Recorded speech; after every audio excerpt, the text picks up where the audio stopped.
एक बार फिर आप सभी का स्वागत है आईबीटी गुरुग्राम प्लेटफॉर्म पे बच्चों। और आज की क्लास में हम लोग बात करने वाले हैं वॉइस के पार्ट 2 पे। पार्ट 1 में डिस्कस किया था कि वॉइस क्या है, उसकी डेफिनेशन क्या है, उसकी आइडेंटिफिकेशन क्या है और बेसिक कॉन्सेप्ट ऑफ वॉइस के बेटा।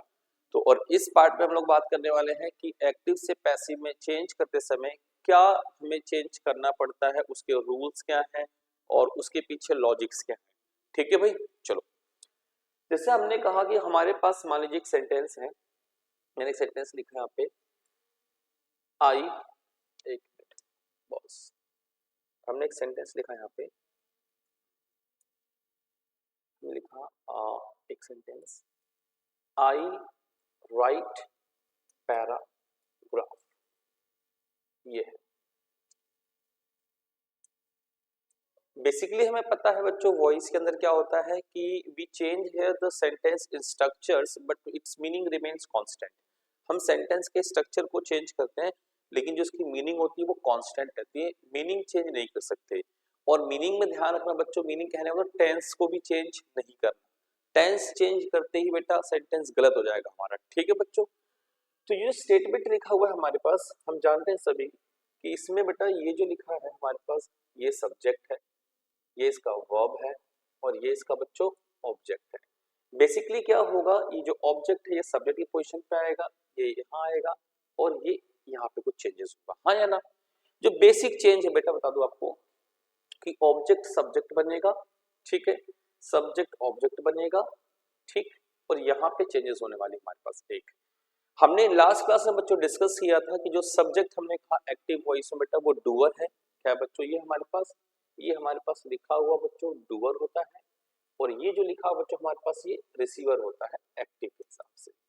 ठीक है बेटा, ये डूअर और ये रिसीवर।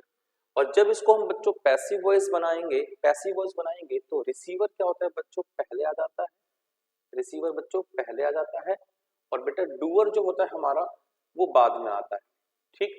लेकिन जब भी डूअर आएगा तो उससे पहले एक प्रेपोजिशन लगाना कंपलसरी है, बिना प्रेपोजिशन के डूअर नहीं आ सकता है, ये बात ध्यान देना। क्यों? क्योंकि वर्ब के बाद जैसे हम यहाँ पे बच्चों बी प्लस वी थ्री लिखने वाले हैं, बी प्लस वी थ्री लिखने वाले हैं, अगर मैं यहाँ पे प्रेपोजिशन नहीं लगाऊंगा तो ये जो वर्ब हमारे पास वर्ब की थर्ड फॉर्म है ये इसका ऑब्जेक्ट बन जाएगा। और प्रेपोजिशन का तक रिलेटिव वर्ड होता है जो रिलेट करता है दो शब्दों को, उनके रिलेशंस को बताता है और इसी प्रेपोजिशन में से बेटा हमें मालूम चलेगा कि ये जो लिखा हुआ हमारे पास बाद में नाउन प्रोनाउन होगा वो इसका डूअर है, वो ऑब्जेक्ट नहीं है, मतलब रिसीवर नहीं है। ठीक है भाई, बेसिक स्ट्रक्चर में बेटा यही चेंज करना पड़ता है। इसमें आपको पता होना चाहिए कि अगर आप सब्जेक्ट को ऑब्जेक्ट में चेंज करते हो, सब्जेक्ट को ऑब्जेक्ट में चेंज करते हो तो आपको क्या चेंजेस देखने को मिलेंगे बेटा। जो आई लिखा होता है वो मी में चेंज हो जाता है, जो वी लिखा होता है बच्चों वो अस में चेंज हो जाता है। यू बेटा अपने आप में कांस्टेंट रहता है सब्जेक्ट प्लेस पर भी और ऑब्जेक्ट प्लेस पे भी। क्यों? क्योंकि यू जो होता है बच्चों वो सब्जेक्ट भी है और ऑब्जेक्ट भी, ठीक। फिर बात करें ही की बच्चों तो ही हमारे पास यहाँ पे हिम हो जाता है, शी हमारे पास बच्चों यहाँ पे हर हो जाते हैं बेटा, इट का इट रहता है, ध्यान देना बच्चों इस बात को, और दे का हमारे पास बच्चे कोई दैम बन जाएगा। ठीक है बेटा, ये आपको बेसिकली पता होना चाहिए और ऑब्वियसली बात है पता भी होगा। तो अब इसके आगे बढ़ते हैं, इसमें और क्या चेंजेस करने हैं। टेंस मेन जो जहां बच्चे भूल जाते हैं, जहां बच्चे भटक जाते हैं वो है टेंस। मैं आपसे प्रॉमिस करता हूं एक भी टेंस का नाम नहीं लूंगा चेंज करते समय और उसको पूरा चेंज कर देंगे। एक्चुअली जो पीछे लॉजिक है ना टेंस चेंज करने का, वो रट्टाफिकेशन नहीं है, एक समझने का लॉजिक। अगर वो समझ गए तो एक ही कॉन्सेप्ट से सारा का सारा समझ जाएंगे। और देखते हैं कैसे। हमने यहाँ पे क्या किया, जैसे भी सेंटेंस लिखा मैंने आपके सामने, एक 3-4 सेंटेंस लिखता हूँ। पहला लिखा सर मैंने आई ईट मैंगो, ठीक है बॉस, आई ईट मैंगो, इसका यहाँ हम चेंज करें वॉइस। दूसरा मैंने लिखा आई एम ईटिंग मैंगो, ये दूसरा हुआ बॉस। तीसरा मैंने लिखा आई, ये कह सकते हैं इसको हम, इसको लिख लीजिए आप, आई एट मैंगो, आई एट मैंगो, ठीक। फिर मैंने लिखा पे आई एम ईटिंग मैंगो, फिर हमने यहाँ पे लिखा है एक fourth, I have eaten mango. फिर हमने यहाँ पे पांचवा भी लिख देते हैं, आई कैन ईट मैंगो। तो we have 5 sentences are here. हमारे पास यहाँ 5 सेंटेंसेस है, हमें पांचों के वॉइस को चेंज करना है। बेसिक कॉन्सेप्ट तो हमें पता है कि सर जो मैंगो है वो ऑब्जेक्ट यहाँ पे वो सब्जेक्ट बनेगा और आई का बच्चों बाय मी बन जाएगा, ये सभी को पता है। लेकिन जो खेल है जहाँ बच्चे कंफ्यूज हो जाते हैं, जहाँ प्रॉब्लम फेस करते हैं, बिल्कुल बिगिनर जो बिल्कुल स्टार्ट से पढ़ रहे होंगे या जीरो से स्टार्ट कर रहे हैं, वो टेंस के लॉजिक्स पे, टेंस कैसे चेंज होता है, कहाँ होता है, कुछ नहीं फालतू दिमाग में बिठाना। अब जो मैं बता रहा हूँ बच्चों उसको बस ध्यान से सुनना और देखना है, ठीक है। आपको छोटा सा कॉन्सेप्ट समझाता हूँ। होता ये कि हमें पता है कि सर एक्टिव वॉइस में जो वर्ब की फॉर्म होगी, क्या मैंने कहा बच्चों, एक्टिव वॉइस में जो वर्ब की फॉर्म है हमें उसे पैसिव में चेंज करना होता है बी प्लस V3 में। कहा बच्चों, बी प्लस V3 में, इसको इस तरीके से, ठीक। बस आपको ध्यान ये देना है मेरे प्यारे बच्चों, आपको बच्चों ध्यान यहाँ पे सिर्फ यही देना है कि जो ये बी की फॉर्म है ये वेरिएबल है। क्या है बच्चों, ये वेरिएबल है, ये वेरिएबल करेगी, ये वेरी करती है, ये वेरिएबल है मतलब ये वेरी करती है किसके हिसाब से बच्चों, पैसिव वॉइस की जो बी की फॉर्म होगी वो ऑलवेज इक्वल होनी चाहिए एक्टिव वॉइस के वर्ब से। बेटा कहने का मतलब मेरे बच्चों क्या है, कहने का मतलब ये है कि जो इसकी फॉर्म होगी वही इसकी फॉर्म होनी चाहिए। अगर इसकी फॉर्म फर्स्ट है तो इसकी भी फर्स्ट होगी, इसकी सेकंड है इसकी भी सेकंड होगी, इसकी थर्ड है इसकी भी थर्ड होगी, और इसकी आईएनजी है इसकी भी आईएनजी होगी बेटा, ठीक है बच्चों। एक बात ये, ठीक। दूसरी बात जो ये हमारे पास ये वर्ब की थर्ड फॉर्म है ये कांस्टेंट रहती है हमेशा। क्या रहती है बच्चों, ये कांस्टेंट रहती है। कांस्टेंट रहने का मतलब ये है, कांस्टेंट रहने का मतलब ये है कि ये चेंज नहीं होती है। याद रखना हमारे को b प्लस V3 में दो ही चीज समझनी है, जो b की फॉर्म है वो एक्टिव वॉइस की वर्ब की फॉर्म के अकॉर्डिंग वेरिएबल मतलब वेरी करेगी, चेंज होगी।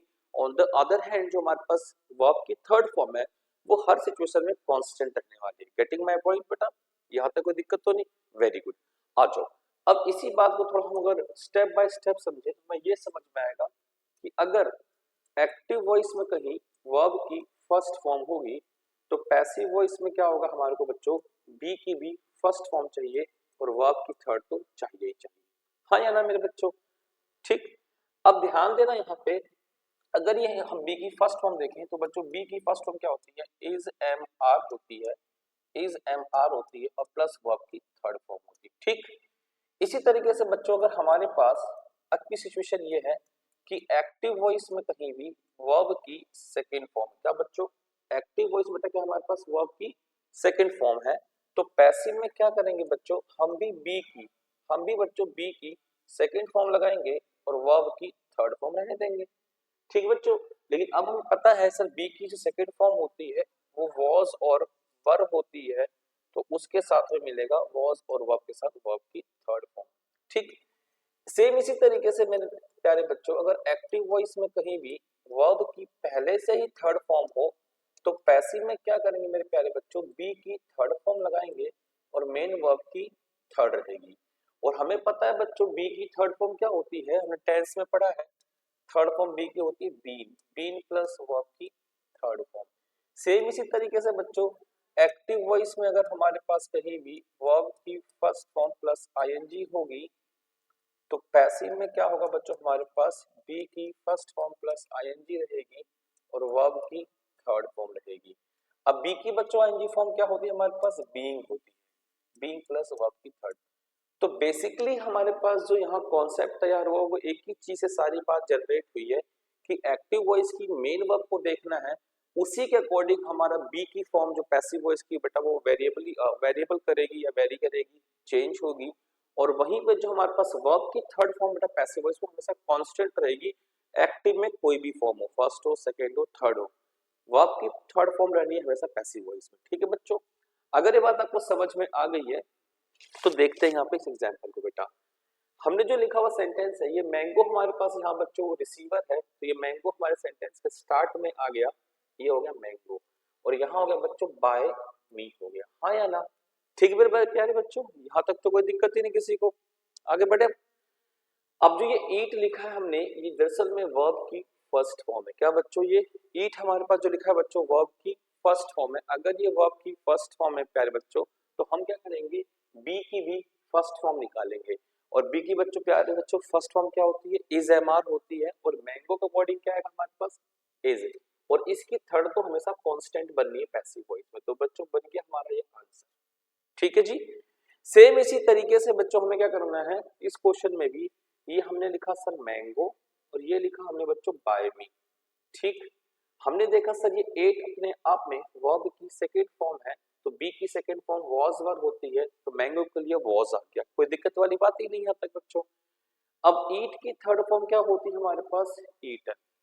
इसी तरीके से अगले क्वेश्चन को देखा, यहाँ लिखा हमने मैंगो और यहाँ लिखा हमने बाय मी। पर एक बात ध्यान देना बच्चों, इस क्वेश्चन में आई के लिए एम ऑलरेडी लगा के दिया है। आई के लिए एम जो है बच्चों वो ऑलरेडी लगा हुआ है, वो आई के लिए लगा हुआ है। तो हमको टेंस तो चेंज नहीं करना, तो हम भी बच्चों इज एम आर में से मैंगो के लिए क्या लेंगे, इज ले लेंगे। इज, ऐसा मत समझना कि आई के साथ एम लगा तो मैंगो के साथ भी एम आएगा, नहीं बच्चे। अब हमारा जो सब्जेक्ट बच्चों मैंगो है और मैंगो के अकॉर्डिंग बच्चों इज आने वाला है। ठीक, लिखा हुआ हमारे पास जो भी दिखाइए वर्ब की फर्स्ट फॉर्म प्लस आईएनजी है, तो इसको हमने कर दिया जी बीइंग। क्या कर दिया, बीइंग। और हमने यहाँ लिख दिया जी eaten.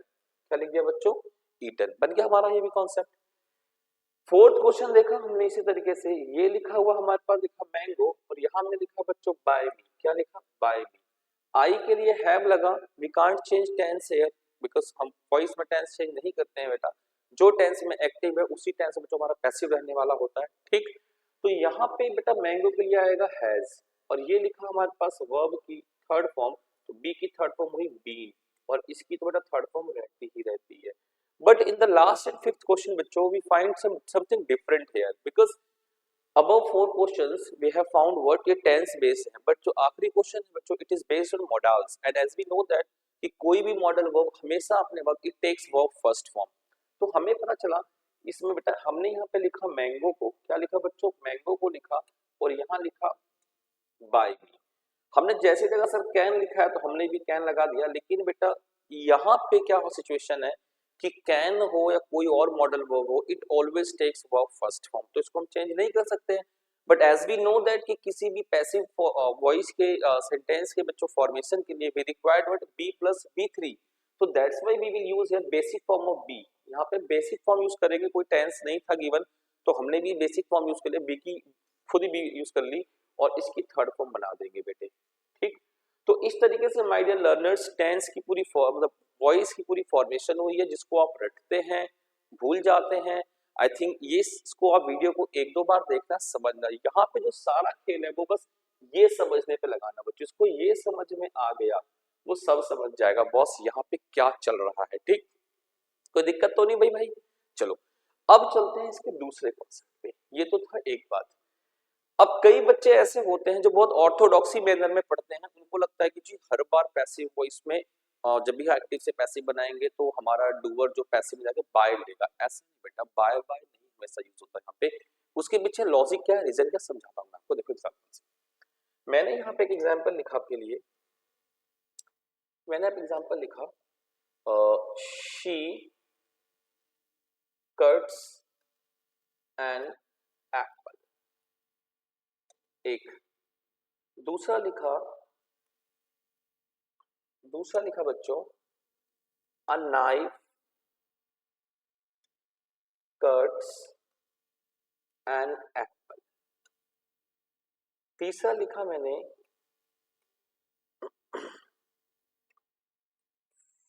fire engulf the forest।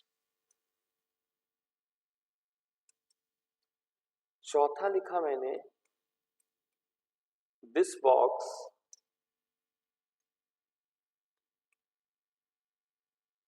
contains my dress।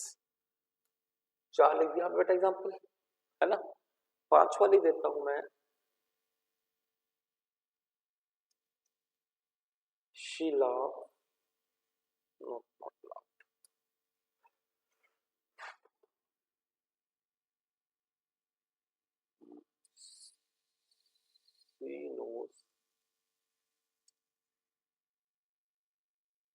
My address. तो यहाँ पे बच्चों ध्यान देने वाली बात यह है कि जनरली जो बच्चों का आंसर बनेगा उसमें कोई दिक्कत नहीं आएगी। जो प्रॉब्लम आने वाली बात है कि आप ना इसके जो आंसर्स बनाओगे बॉस, आप क्या बना देंगे? पहला क्वेश्चन, एन एप्पल, ये बेटा फर्स्ट फॉर्म है, इज कट की थर्ड फॉर्म में थर्ड कट ही रहती है, बाय हर, ये तो सही हुआ। ये बच्चों बाय अपने आप में लाजमी है और ठीक है, लेकिन दिक्कत इस क्वेश्चन में आ जाएगी बच्चों जब आप इसको बनाओगे, an apple is cut by knife. क्या बॉस? ये आपका गलत हुआ। यहाँ पे बच्चों गलती ये हो रही है आपसे कि ये जो आपने बाय लिखा, बाय नहीं आएगा, तो बाय की जगह बच्चों क्या लगाएंगे? यहाँ पे आएगा बच्चों बाय की जगह पे विद। क्या आएगा? विद।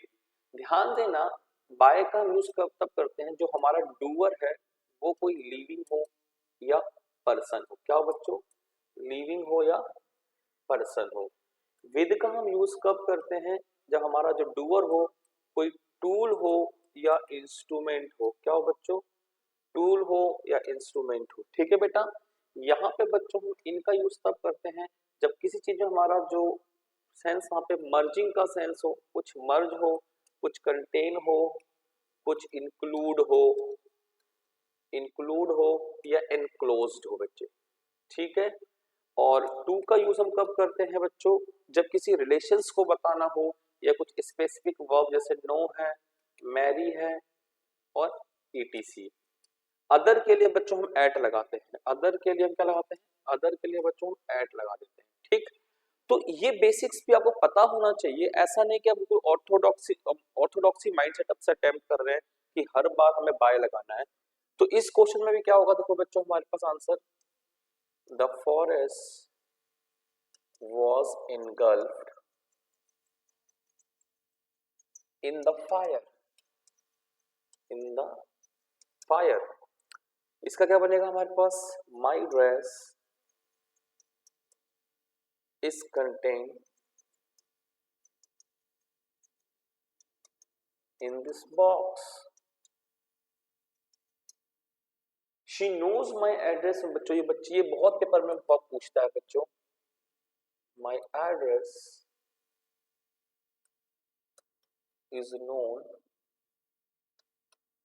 To her. तो ये कॉन्सेप्ट भी आपको दिमाग में लेके चलना पड़ेगा कि हमेशा बच्चों हम वर्ब की मतलब बाय नहीं लगाते हैं। ठीक है भाई, यहां तक कोई दिक्कत तो नहीं। आओ इसका एक स्टेप और आज कवर कर लेते हैं। तीसरा स्टेप थोड़ा इंपॉर्टेंट है, अच्छा है, एग्जाम ओरिएंटेड है। एग्जाम में कई बार एक क्वेश्चन पूछ ले जाते हैं बेटा, ध्यान देना, तो इस पर थोड़ा फोकस रखना अच्छे से। होता ये है हमारे पास, जैसे मैंने क्वेश्चन लिखा, an old lady या an old man looks after his son। दूसरा हमने लिखा यहाँ पे she looks into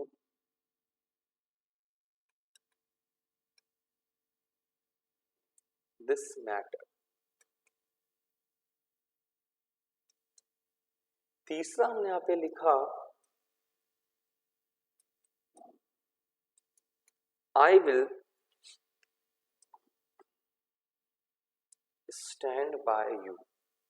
चलिए, ये तीन क्वेश्चन है, बड़े जबरदस्त क्वेश्चन है। तीसरा क्वेश्चन बहुत ही प्यारा है, ध्यान देना बच्चों। जनरली बच्चे जब क्या करेंगे, इसका आंसर बनाएंगे तो क्या बनेगा? His son is looked after। अब देखो बेटा, ये जो लुक्ड आफ्टर है, ध्यान रखना, इसमें हमें दो दो प्रेपोजिशन लगाने पड़ेंगे। एक तो लुक के साथ जो लगा हुआ आफ्टर। क्यों बच्चे पता है आपको? क्योंकि ये जो लुक आफ्टर है ना, लुक्स आफ्टर बच्चों, ये फ्रेजल वर्ब है। क्या बच्चों? फ्रेजल वर्ब है। फ्रेजल वर्ब कहने का मतलब, अगर मैं आफ्टर को स्प्लिट कर दूंगा तो लुक का जो सेंस यहाँ पे पहले सेंटेंस है वो नहीं बनेगा। एक्चुअल में लुक का मतलब दिखना देखना होता है, लेकिन बच्चों यहाँ पे लुक्स आफ्टर मतलब किसी की देखरेख करना, नरिशमेंट करना, केयर करना। ठीक है बच्चों, अगर हम आफ्टर को स्प्लिट कर देंगे, अलग कर देंगे, तो वो मीनिंग नहीं बन पाएगी जो पहले वाले हमारे एक्टिव में है। और हमें पता है पैसिव में जब बनाते हैं तो मीनिंग को चेंज नहीं करते हैं। तो आप क्या करेंगे बच्चों, इसमें लुक आफ्टर को रहने देंगे साथ में एक बाय और लगा देंगे। अब कईयों को बड़ा ऑकवर्ड लगेगा, सर दो दो प्रेपोजिशन, कोई बात नहीं भाई, सब सही है ये। एन ओल्ड मैन, बिल्कुल सही है, सही ध्यान देना। जो एक हमारे पास प्रेपोजिशन है वो वर्ब के साथ, वो फ्रेजल वर्ब है। दूसरी हमारे पास जो प्रेपोजिशन बच्चों ये बाय, ये इस ओल्ड मैन के लिए, और ये अपने आप में लाजमी है, बिल्कुल ठीक है, कुछ गलत नहीं है। तो ऐसी गलती मत करना इनको चेंज करने की, हटाने की, स्प्लिट करने की। दूसरा क्वेश्चन क्या लिखा है, this matter is looked into by her। इस लुक इनटू का मतलब बच्चों इन्वेस्टिगेट होता है, और वैसे लुक का मतलब देखना होता है। तो यहाँ पे इन्वेस्टिगेट करते हैं वो इस मैटर की वो करती है। तो इस सेंस में बच्चों लुक इन, जो हमारे पास लिखा हुआ लुक्स इनटू, इनटू को अलग नहीं कर सकते, बेशक से आप देखो ये इनटू का यूज हुआ इसके लिए फ्रेजल वर्ब के सेंस में, और ये बाय का यूज हुआ इस फर्क के डूइंग के सेंस में, ठीक है बच्चों। तीसरा क्वेश्चन भी से हमारे पास ऐसे ही हुआ, यू विल बी